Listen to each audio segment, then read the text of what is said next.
ये मुरेठा इसलिए मैं बाना हूं कि नीतीश कुमार जी आपको सत्ता से बाहर करना है।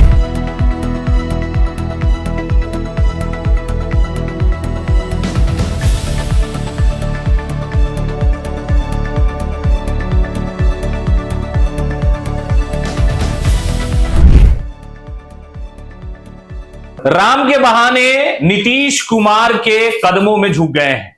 यानी राम का शरण में जाने का जो मतलब है, दरअसल सियासत में वो नीतीश के शरण में जाने की कहानी है।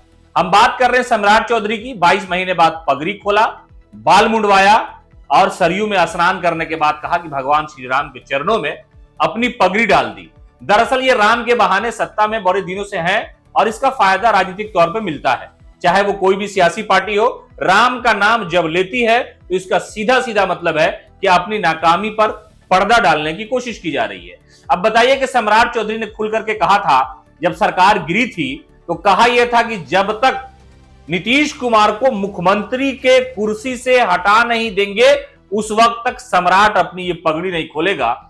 ये मुरेठा इसलिए मैं बाना हूं कि नीतीश कुमार जी आपको सत्ता से बाहर करना है। नेताओं के बारे में कहा जाता है कि वादा खिलाफी करना इनके सियासी सेहत के लिए बड़ा अच्छा होता है। सम्राट ने यह कहा। उसके बाद हुआ क्या कि आरजेडी के साथ 17 महीने की सरकार चली और फिर नीतीश कुमार सम्राट के साथ आ गए।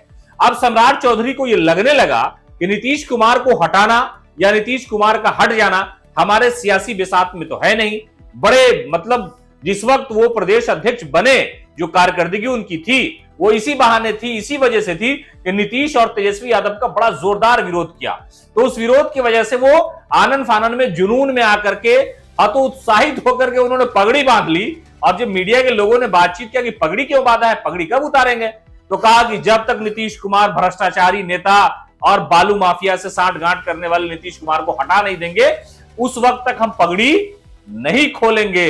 लेकिन अब देखिए सियासत के हालात ऐसे हो गए, ऐसी मजबूरी सम्राट को हो गई कि पटना में सोचा कि अगर खोलेंगे तो बेइज्जती हो जाएगी, इसलिए चलो भगवान का सहारा लेते हैं। अयोध्या चले गए, सरयू में स्नान किया, आसपास के लोगों ने फोटो बनाया, वीडियो बनाया, बाल छिलाया और सन मुंडवाने के बाद पटना आ गए और कहा कि भगवान राम के शरण में। अरे भगवान राम को पगड़ी की, भगवान राम को टकले की क्या आवश्यकता है।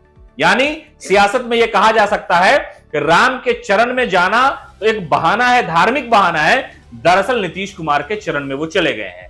यानी चरण और शरण सिर्फ नीतीश कुमार है। सम्राट चौधरी को यह एहसास होने लगा कि प्रधानमंत्री नरेंद्र मोदी जब मजबूर जेडीयू के लिए हो सकते हैं तो सम्राट अपनी एक पगड़ी क्यों नहीं उतार सकते हैं।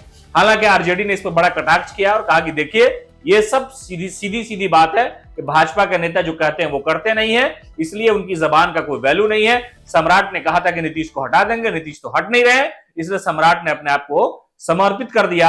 राम के शरण के बहाने नीतीश के शरण में जा बैठे हैं सम्राट चौधरी। पनोरमा ग्रुप, जो सोचता है वो करता है।